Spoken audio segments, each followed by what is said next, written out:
When my dad and I moved into the small apartment, it was supposed to be a temporary solution while our house underwent renovations.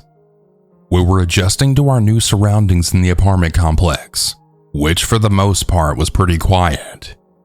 Most of our neighbors kept to themselves, and life was uneventful, except for one family that lived a couple of doors down from us.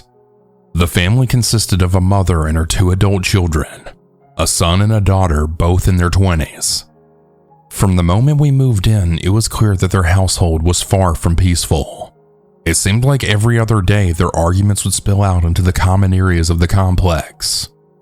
The son, a tall, muscular guy with a constant scowl, and his sister, a petite woman with an equally fiery temper, were always at each other's throats. Their mother, a weary-looking woman with dark circles under her eyes, often tried to mediate, but her efforts were usually in vain. Despite the frequent disturbances, my dad and I tried to mind our own business. After all, we were only going to be there for a few months, and it didn't seem worth getting involved in someone else's family drama. But all of that changed on one sunny afternoon when the arguments escalated into something far more dangerous. I remember the day vividly. It was a lazy Saturday, and I was in my room, trying to focus on a book I'd been meaning to finish. My dad was in the living room tinkering with some electronics, his favorite pastime. It was the usual sounds of the apartment complex. Distant conversations, footsteps, the hum of the appliances providing a comforting background noise. Suddenly, the familiar sound of yelling pierced the tranquility. I sighed and tried to ignore it, thinking it was just another one of their routine arguments. But this time the yelling was different. It was more urgent, more desperate. I put down my book and walked over to the window, curiosity getting the better of me. What I saw next made my blood run cold. The mother and daughter were outside, backing away from the building with terrified expressions on their faces. The son was following them, his face twisted in rage, and in his hand, he held a large kitchen knife. He was shouting something unintelligible, but his intentions were clear. "Dad!" I yelled, my voice cracking with a panic. "Come here, quick!" My dad rushed to my side and looked out the window. His eyes widened as he took in the scene. Without a moment's hesitation, he grabbed his phone and bolted for the door. I followed close behind, my heart pounding in my chest. By the time we reached the footpath outside, the situation had escalated even further. The son was now only a few feet away from his mother and sister, who were backed up against the wall with nowhere to go. My dad, who had always been a man of action, didn't waste any time. He lunged at the son, grabbing his arm in an attempt to wrestle the knife away. "Call the police!" he shouted over his shoulder at me. I fumbled my phone, my hands shaking as I dialed 911. My dad and the son were now locked in a struggle, the knife glinting in the sunlight as they fought for control. The mother and daughter watched in horror, too stunned to move. 911, what's your emergency? The operator's voice crackled through the phone. "There's a man with a knife attacking his family. My dad's trying to stop him. We need help now," I blurted out, giving our address as quickly as I could. The operator assured me that help was on the way, but every second felt like an eternity. I watched in terror as my dad managed to pin the son to the ground, finally prying the knife away from his grasp. The son, surprisingly, didn't really resist much after that. He laid there breathing heavily as my dad yelled at him to stay down. Moments later, the sounds of sirens filled the air, and several police cars screeched to a halt in front of the complex. Officers rushed out, guns drawn, and then quickly took control of the situation. They handcuffed the son and led him away, still seething with anger but not putting up a fight. The mother and daughter then collapsed to the ground, now sobbing with relief. My dad, his face pale and his hands trembling, handed the knife over to one of the officers.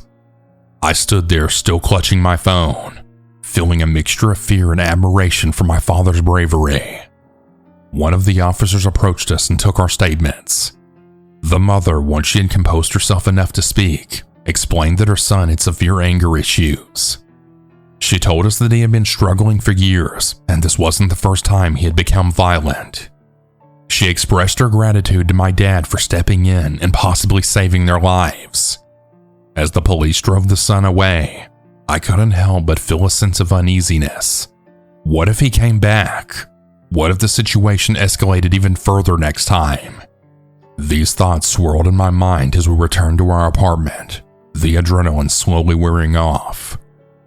For the next few days, the apartment complex was unusually quiet. The usual sounds of life had been replaced by an eerie silence, as if everyone was holding their breath, waiting to see what would happen next. The mother and daughter kept to themselves, rarely leaving their apartment. About a month later, we noticed the son had returned. He looked different, more subdued, almost resigned. The mother had mentioned that he was undergoing treatment, but it was hard to believe that a month away could make such a drastic change. Surprisingly, there were no more arguments or yelling matches. The family seemed to have settled into a fragile peace, and the complex slowly returned to its normal state. But the incident had left a lasting impression on me. It was a stark reminder of how quickly life could change, and how important it was to be prepared for the unexpected. As for my dad and I, our bond grew stronger after that day. I had always admired him, but seeing him in action, risking his own safety to protect others, well, it made me realize just how lucky I was to have him. Our time in the apartment was temporary, but the lessons we learned and the experiences we shared during those months would stay with us forever. Eventually, the renovations on our house were completed, and it was time to move back home. As we packed up our belongings and prepared to leave the apartment, I couldn't help but reflect on everything that had happened. The apartment complex, once just a temporary home, had become a place of growth and learning for me. I looked out the window one last time, taking in the familiar view of the footpath and the rows of the connected houses. The memory of that fateful afternoon was still fresh in my mind, but now it was tempered with a sense of resilience and hope. Life was unpredictable, but with my dad by my side, I knew that we could face whatever challenges came our way. As we drove away, I glanced back at the apartment complex, a small smile playing on my lips. It had been a place of turmoil and fear, but also of courage and strength, and I know no matter where life took us next, I would always carry those lessons with me, ready to face the future with a newfound sense of confidence and determination.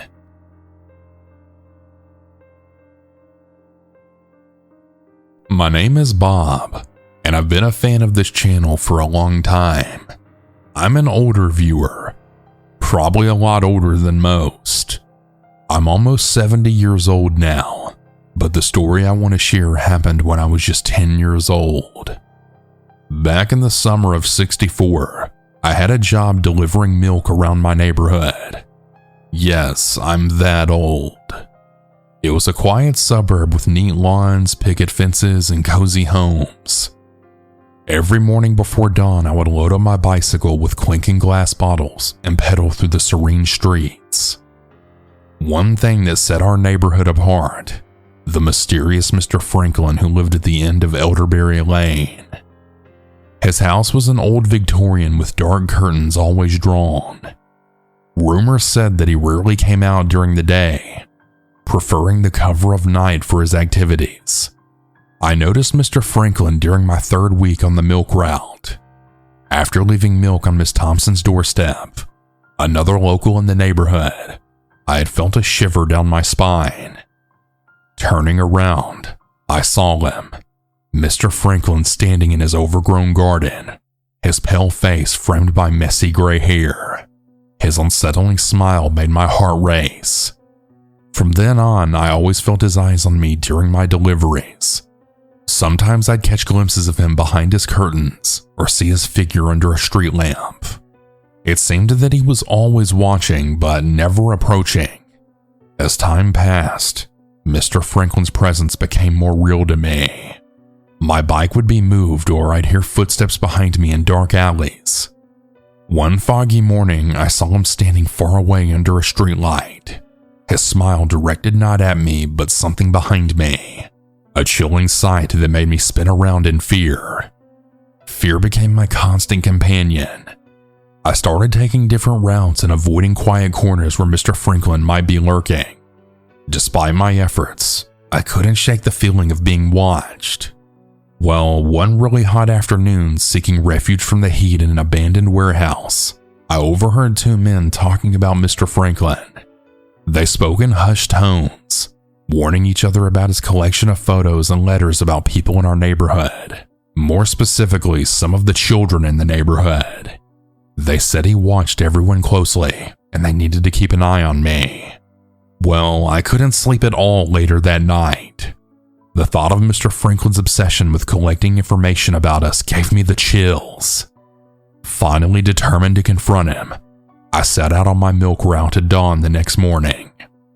Pedaling down Elderberry Lane, I gathered my courage and knocked on his door. "Come on in, boy." Mr. Franklin's voice called from inside in a tone of kindness but also menacing at the same time. Mentally preparing myself, I entered his house. The air inside smelled musty from old books, and the walls were lined with shelves filled with files neatly labeled with names of people that I knew from the neighborhood. Mr. Franklin sat at a cluttered desk beneath a dusty chandelier. His smile when he turned to face me was eerie, yet there was a hint of anticipation in his eyes. "You've been watching me," I accused, my voice trembling. Mr. Franklin's smile widened. "Watching, yes. But don't worry. I'm not just watching you, my boy. I watch them all," he said, gesturing to the files around us. He explained that he was an observer, a collector of stories and lives, trying to understand and capture the essence of what it meant to be alive. His words carried a strange longing, a desire to connect with lives passing him by unnoticed. At this point, I was absolutely horrified, and I wanted out of his house immediately. But curiosity got the best of me. "Why?" I managed to ask, struggling to grasp his obsession. Mr. Franklin looked at me with a mix of disappointment and resignation. "I want to know, to understand," he said softly. "To possess something of the lives that surround me." With a newfound resolve, I declared that I wouldn't be part of his collection. Mr. Franklin nodded sadly, and with a wave of his hand, he allowed me to leave. Walking away from Elderberry Lane that morning, I felt relieved yet haunted by the weight of Mr. Franklin's gaze. Over the years, the neighborhood changed, replaced by modern streets and buildings. But the memory of Mr. Franklin and his unsettling obsession remained etched into my mind, a reminder of how darkness can hide beneath ordinary facades. Though I've moved on and built a different life for myself, there are nights when I find myself staring into the darkness, half expecting to see Mr. Franklin's figure with that unsettling smile.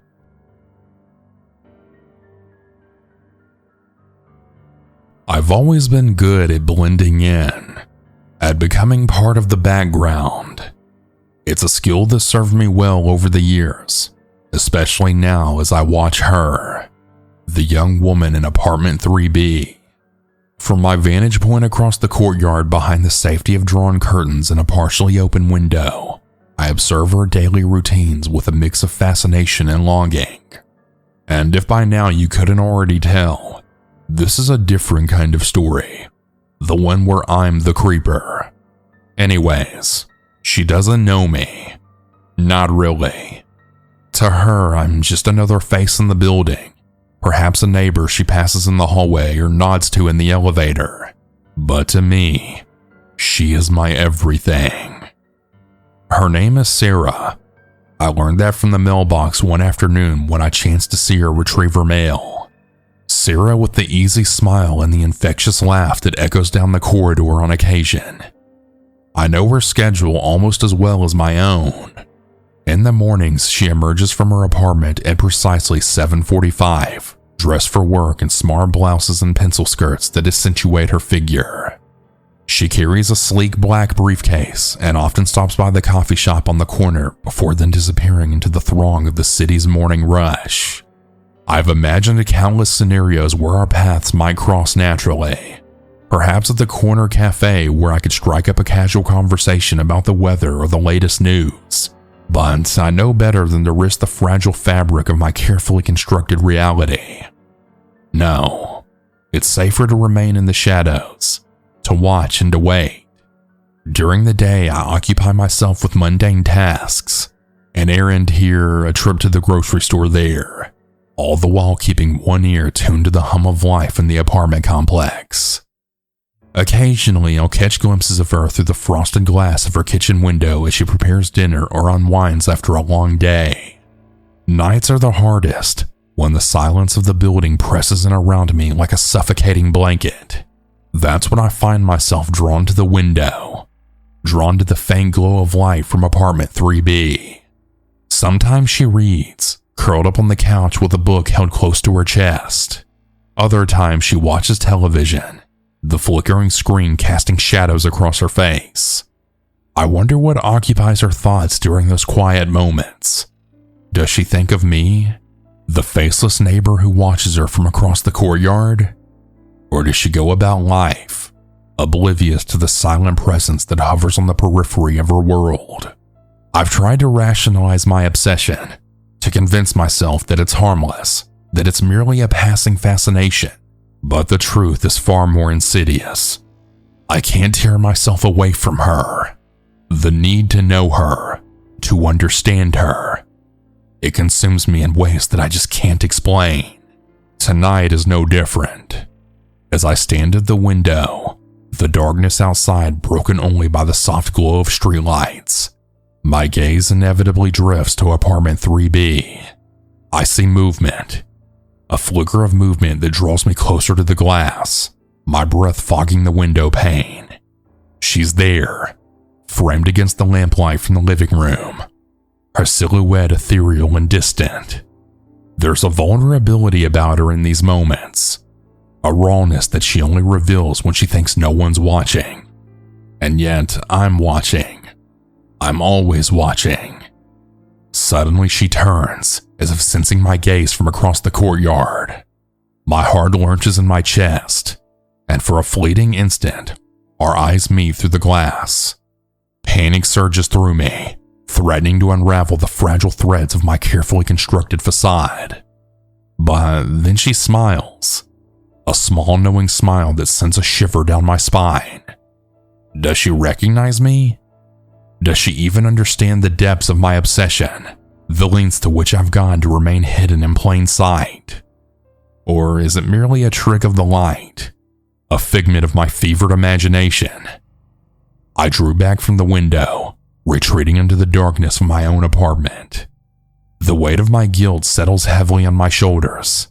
I know that what I'm doing is wrong, that my fixation on her is unhealthy and dangerous. Yet still, I find myself drawn back to the window, drawn back to the quiet sanctuary of apartment 3B. For in those stolen moments of observation, I catch fleeting glimpses of a life that I can never truly be a part of. A life that only exists beyond the confines of my own fractured reality. And so I continue to watch, to wait, to yearn for a connection that may never come. For in the end, I'm nothing more than the watcher in the shadows, forever bound to the object of my obsession by the invisible threads of desire and regret.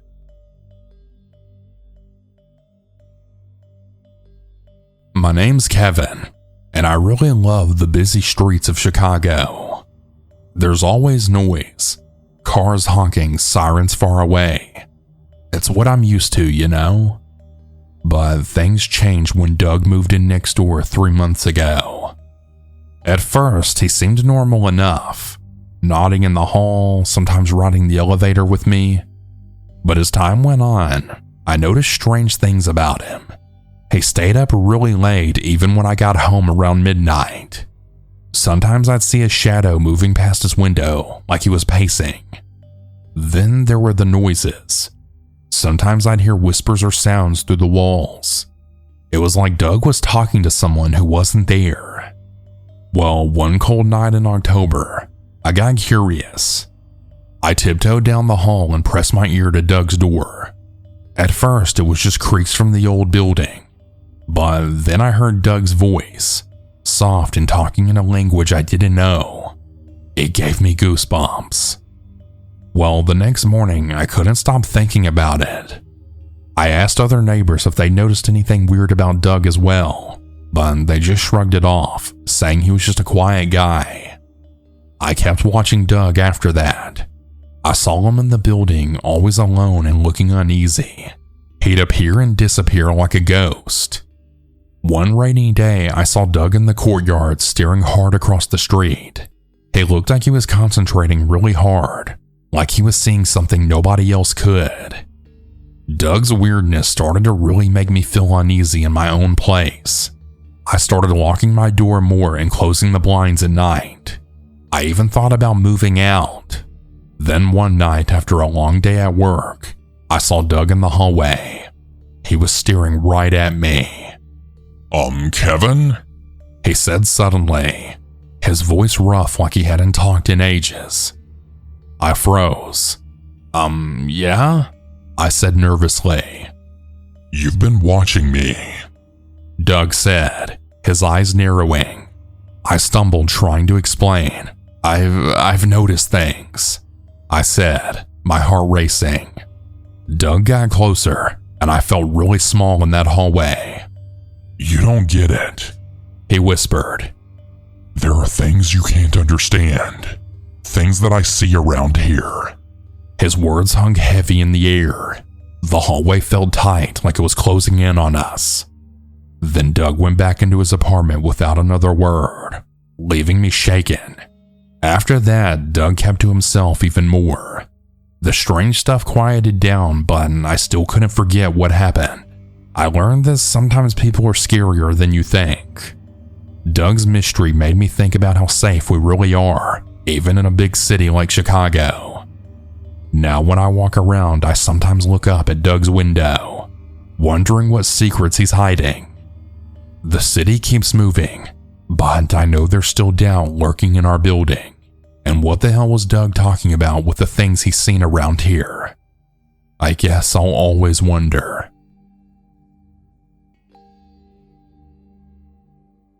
My name's Tommy, and I live in a small town where everyone knows everyone. We have this neighbor named Dan who lives down the street from me. Dan's always been a bit weird, but lately things have gotten really creepy. It started a few weeks ago when my friend Billy told me that he saw Dan watching him while he was playing basketball in his driveway. Billy said Dan just stood there behind a tree, not saying a word, just staring. That freaked Billy out, so we went inside. Then the other kids in the neighborhood started talking about how they'd see Dan hanging around the park where we all play after school. He'd just sit on a bench and watch us, not doing anything else. It made us all feel really uncomfortable.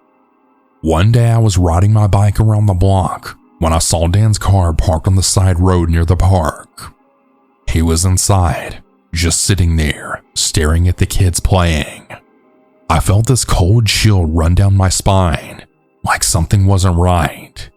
I told my mom about it when I got home, and she looked really worried. She told me to stay away from Dan and to not go near him if I saw him outside. She said she'd talk to the other parents in the neighborhood to see if they'd noticed anything strange too. A few days later, my mom told me that some of the other parents had seen Dan following kids home from school. They said that he'd walk behind them at a distance like he was trying to stay hidden. That made my heart race because I walk home from school every day.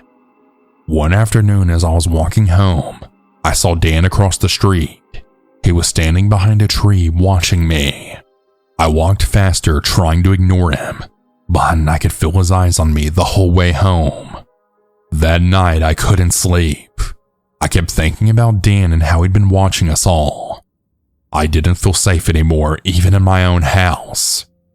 The next day, my mom and some of the other parents went to the police about this. They told them about Dan and all of the creepy things he'd been doing. The police said they'd keep an eye on him and also talk to him to find out what was going on. A few days later, we heard that Dan had been arrested. The police found out that he had a history of doing weird stuff around kids in the other neighborhoods too. They said that he wasn't supposed to be near kids at all.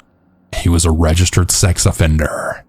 After that, things finally started to feel normal again in our neighborhood. We could go to the park and play basketball without worrying about Dan watching us and being a weirdo creep. It was a relief knowing that the police were keeping us all safe. But I still think about those days when Dan was watching us. It's scary to think that someone you know could be doing something so creepy. I'm just glad we spoke up and got help before anything bad happened. About 3 years ago, I moved into a duplex with my ex-boyfriend in what we thought was a safer part of the city. One of our neighbors, Sarah, worked in the rental office of the duplex, and her husband, Jeff, who had just been released from prison, had been doing landscaping work around the rentals, like mowing the lawns, cutting the trees, etc. He spent most of his time at home, tinkering with his mower or truck. At first, Rachel and Jeff seemed like kind and friendly people. We even smoked weed together a few times. Jeff more than Sarah, and we also had chats about various things. I really felt safe living next to them, and I trusted them. However, things started to get creepy. I once mentioned to Jeff that I sometimes heard footsteps in the attic above my room when I was home alone, along with the sound of furniture being moved around. It always freaked me out, and I would call someone just to feel safer until the noises finally stopped. Jeff jokingly asked if I thought they were spying on me, but it made me uncomfortable. After my breakup with my boyfriend a few months ago, Jeff began texting me, asking if I wanted to drink with him while Sarah was at work. I always made excuses and declined. Then one day, he asked if I wanted to have sex with him because he thought that Sarah was cheating on him. I shut that down immediately, but it created a tense and awkward situation. I didn't tell Sarah because I didn't want things to get worse or be kicked out of my place. I also hated confrontations, so I kept quiet. Soon after, I started hearing noises in the attic more frequently. It got worse when I heard a loud bang outside my door one night around 3 or 4 a.m. When I checked, I found a small lockpick on the ground. I kept it and I texted a picture to Sarah, thinking someone was lurking around. She dismissed it, saying it was Jeff's ice pick, not a lockpick, and then reassured me that no one could pick my deadbolt with it. But I knew the difference between a lockpick and an ice pick.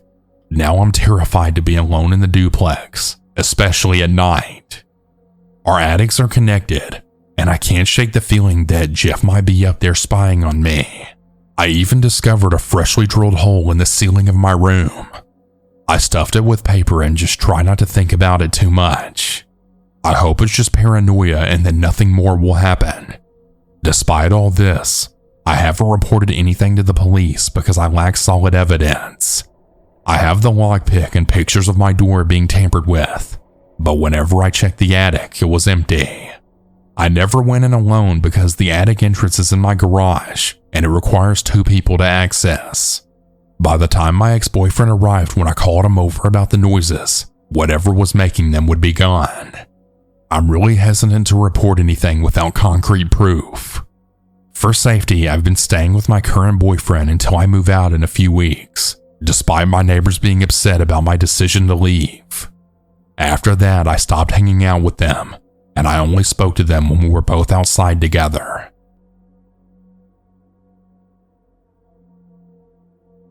Our family moved into a cozy house in a decent neighborhood in a nice suburban area when I was 9 years old.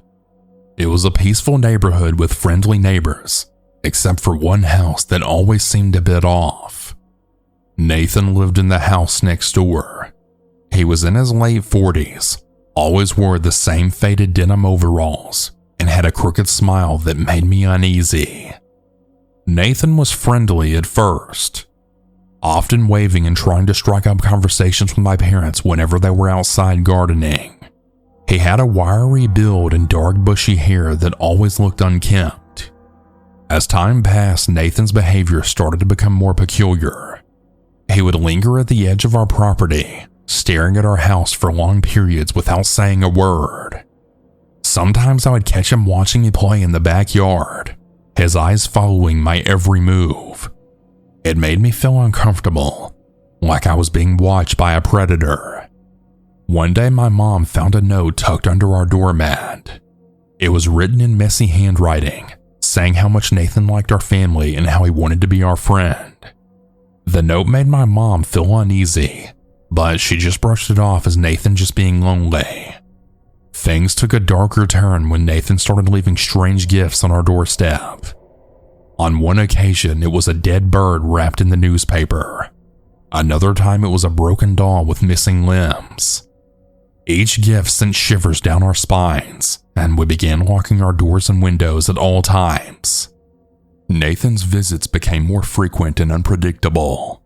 He would knock on our door late at night, claiming that he needed to borrow something trivial like a cup of sugar or a book that he knew we didn't have. Sometimes he would just stand outside our house, staring silently at our windows. My parents tried talking to Nathan's family about his odd behavior, but they seemed indifferent, saying Nathan was harmless and just had issues. They hinted that Nathan had a mental disorder, but didn't go into the details. It became clear that Nathan's family was either unable or unwilling to control him. One evening, I was playing in the front yard when Nathan approached me with a wide grin. He had started asking strange questions about my family and where I went to school. His eyes had a wild look, and I could tell something wasn't right. I ran inside and told my parents, who immediately called the police. The police spoke to Nathan and his family, but said they couldn't do much unless Nathan posed a direct threat. They advised us to keep documenting his behavior and to call them immediately if things escalated.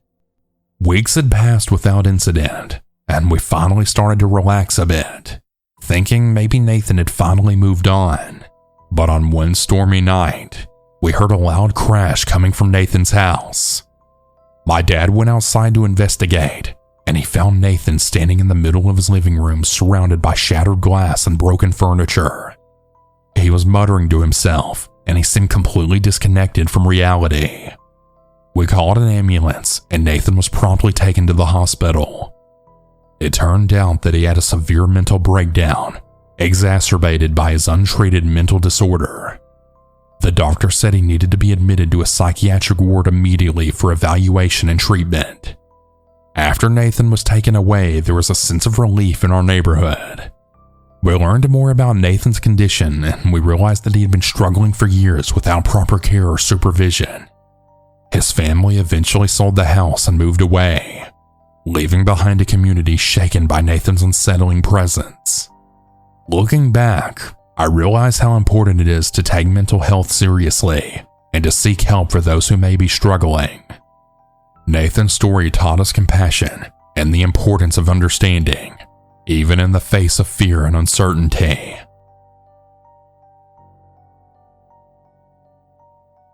Let me share a story that really shook me up after everything I've been through.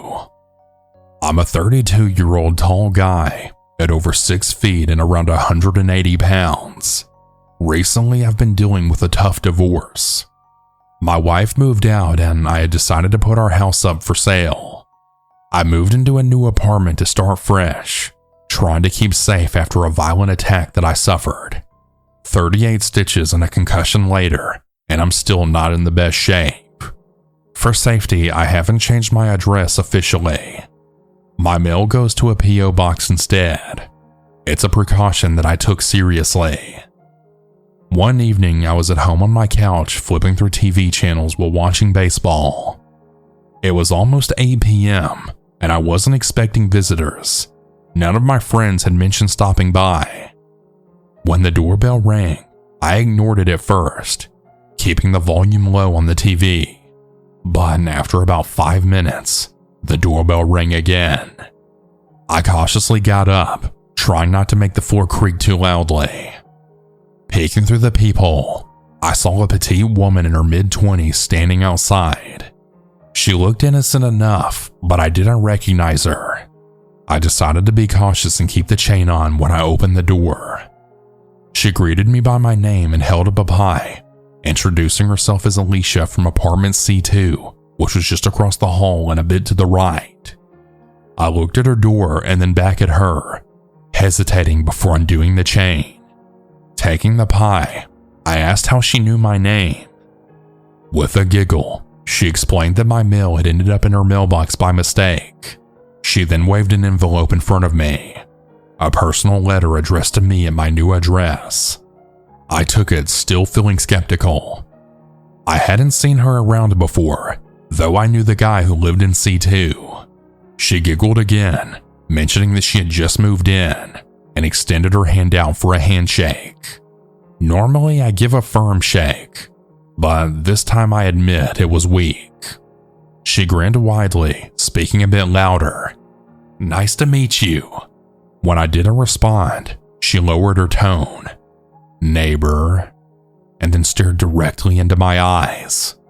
After waving goodbye, instead of going back to her own apartment, she headed toward the elevator. I tossed the pie and opened the letter. It was unsigned and didn't contain anything relevant except my name and new address. I felt a bit creeped out, but I wonder if I was overreacting. What do you guys think?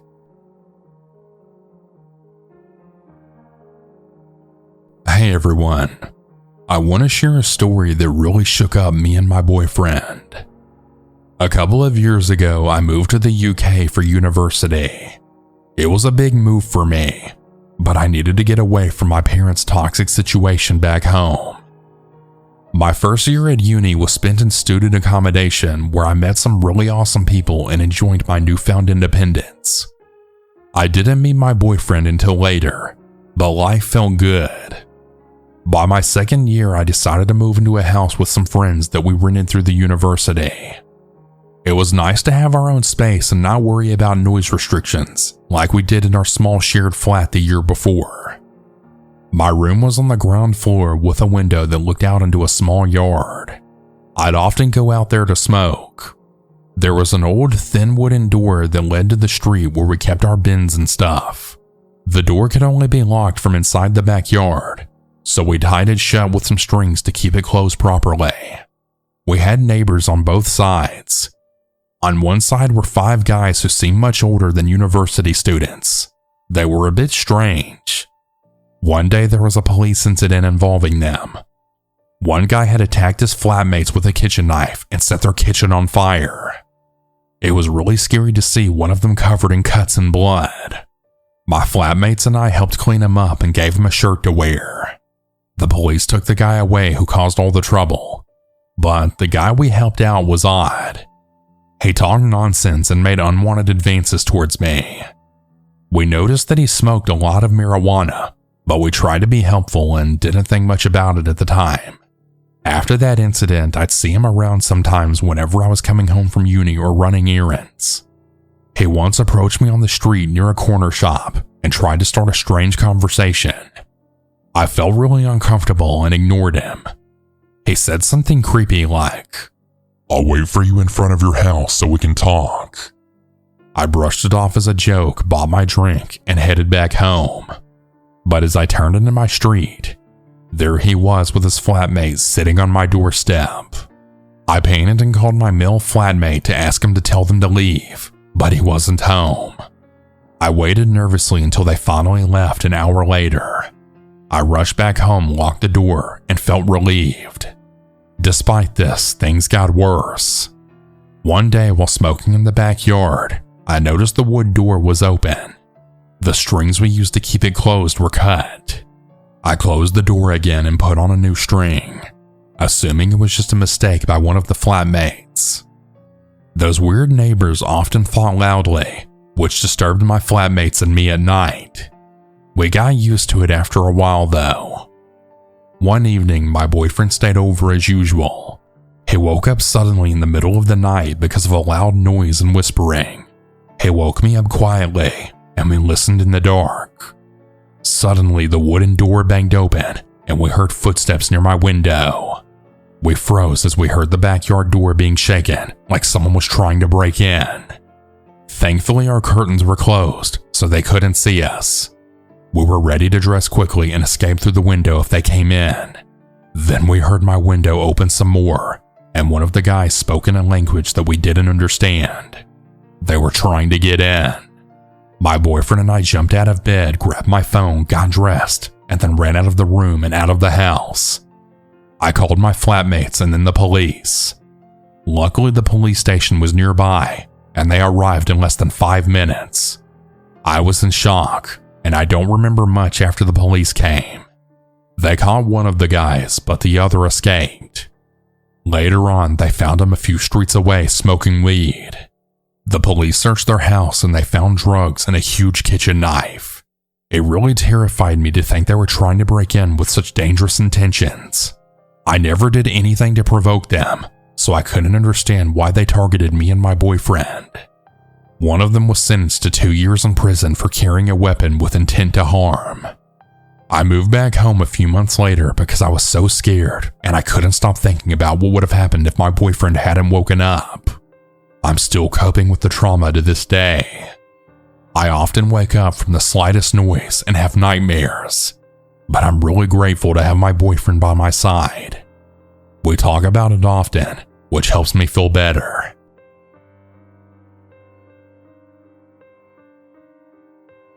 I want to share a crazy story from a couple of years back when I lived in Ireland for nearly a year as part of a university exchange program. Now, I'm originally from Northern Ireland, so moving to a different part of the country was quite a change. I settled into an apartment in a cozy neighborhood in Galway. Most of the people I met were really friendly and respectful, typical Irish hospitality, except for one elderly lady who lived next door to me. She stood out for all the wrong reasons. About a month into my stay, our group of international students decided to attend a local music festival known for its lively atmosphere. It was a night of music, drinks, and enjoying the Irish spirit. We had a bit too much fun, sampling different beers and whiskeys from all over Ireland. By the time we caught the last bus home, I could barely remember my own name, let alone what happened next. The next morning at 6 a.m., I was rudely awakened by my doorbell ringing incessantly. My head was pounding, and the noise was unbearable in my small apartment. I stumbled to the door and peeked through the peephole to find a police officer standing there. I panicked, wondering what kind of trouble that I might have gotten into the previous night. But all I could recall was calling my girlfriend and crashing on my couch. The officer explained there had been a noise complaint. Confused and still a bit drunk, I managed to convince him that nothing had happened, and he left. The following morning, same time, same scenario. 2 police officers at my door due to another noise complaint from my neighbor. I invited them inside to prove my innocence, showing them that I had just been watching Netflix and I quietly fell asleep. They informed me that the complaints were coming from a neighbor I had never met. I dismissed her as just being grumpy, or maybe even prejudiced against foreigners. I consulted with the university student support officer who decided to move me to a different apartment on a lower floor. I was really frustrated because I had just settled in, but I had no choice.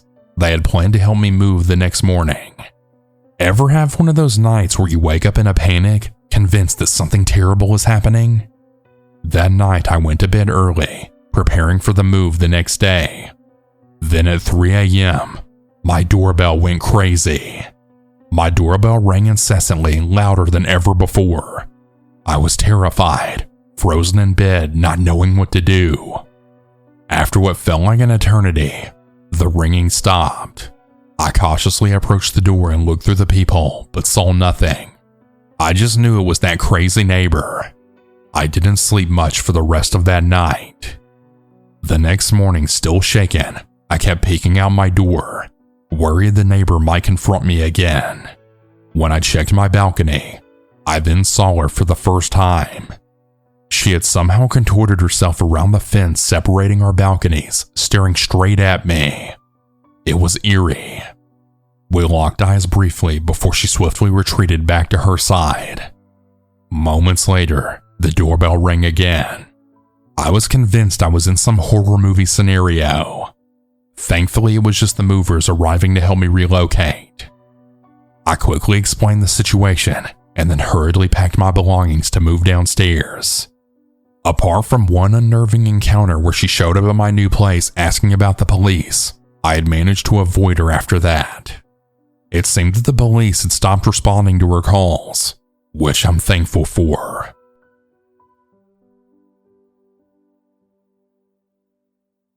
This is less of a creepy one-person encounter and more of a whole community creeped out by one man.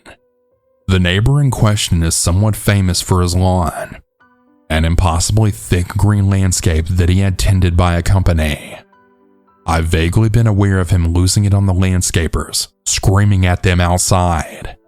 Enough that I knew he had a temper. The first real red flag that he might be legit crazy came last summer. He asked a teenage boy in the neighborhood to check in on the house once a day and make sure all the doors and windows were secured and water their flowers.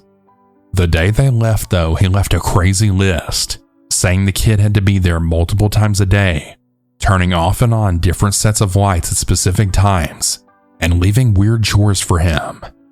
Also, the kid was not allowed to walk on the lawn and had to remove his dirty shoes before walking on the concrete sidewalk. He was never to enter the house but was to turn off and on the lights from the doorway by means of a stick with a loop on it. Also, he wasn't allowed to use the garden hose to water the lawn, and he had to instead use a teeny tiny watering can. The letter implied that my neighbor would have the kid under surveillance and would have pictures if he failed to comply. Basically, the kid's parents called him and said they weren't comfortable with the situation anymore, and while they would keep an eye on the house, the deal was off. They argued over the phone. When my neighbor got back from vacation, it was early morning, and he immediately went to their house, woke them up, and tried to pick a fight with them. One of the neighbors is a retired cop, and he came out to see what was going on and tried to settle the issue. The crazy neighbor said that he would let it rest if he was allowed to bare-ass spank the kid. He flipped out when they told him no. Sometime after this, another neighbor was at the grocery store when he was cornered by the crazy neighbor. Crazy neighbor apparently just talked to him in rapid fire for half an hour. Among other things, he started saying how wives shouldn't have friends, and he said that his wife's sister was so fat that she broke the toilet seat last time she visited. After this, everyone started talking about how you don't see his wife anywhere. Occasionally, she'll be out watering flowers, but while her husband is seen out, she isn't. Considering that she used to be a social butterfly, this is weird. During the winter, everyone found pamphlets on their mailbox from the landscaper he uses, along with a note saying that it was mandatory to now use this landscaper in our area, and that failure to comply will result in being sued. Now, we're private single-family homes with no homeowners association, so this is patently untrue. During the winter, someone saw his wife, and her arm was in a sling and she had a black eye. When they went to ask her about it, he wouldn't let her speak, and he said that she had slid on ice. Since then, there have been a few attempts made to talk to her alone, and all have failed. They've gone as far as to get their church involved and to call a welfare check by the cops when he was out of the house, but if she was being abused, she has been refusing help. Snow was bad this year, and he blew a fit about snowplows piling snow on his property. So he actually scattered screws on the roadway outside before they came by one morning. Then someone in the neighborhood got a puppy. It's quiet and has a fenced-in backyard. Its owners wake up in the middle of the night to the doorbell ringing. When they come out, crazy neighbor is standing on the road at the edge of the property. He tells them that the first time the dog gets out, they won't have a dog anymore, and pulls out a gun and waves it around, before then pointing it towards the backyard and saying, "Bang." Obviously, they go back inside and call the cops. When confronted, the crazy neighbor just claims that he was out for a walk and thought they were awake and just stopped by. He says that he didn't get the gun out, but it had been on his belt, and that he didn't mean his statement as a threat. He got some sort of citation from the police. Come spring, he's taken to sitting outside and writing something every time someone walks or drives by. We don't know what, but I've taken to driving a different way home to avoid going by him. Most recently, someone put up a swing set in their backyard. They came back from work to find tire tracks through their backyard, and the swing set ran over and crushed. No one saw anything, but his massive truck happens to have the same kind of tires as the tread marks left behind. The retired cop is taken to compiling statements from everyone and keeping records because we think this is going to end really badly. He since done some nighttime creepy crawling, threatened to shoot children, and he got to do a little jail time. Hey everyone, that's about it for today's stories. If you have your own story that you would like to send, you can send it in at southerncannibal.com, or you can email it at southerncannibal.stories@gmail.com. I look forward to telling your story. Have a good night or good day, everyone. And remember to always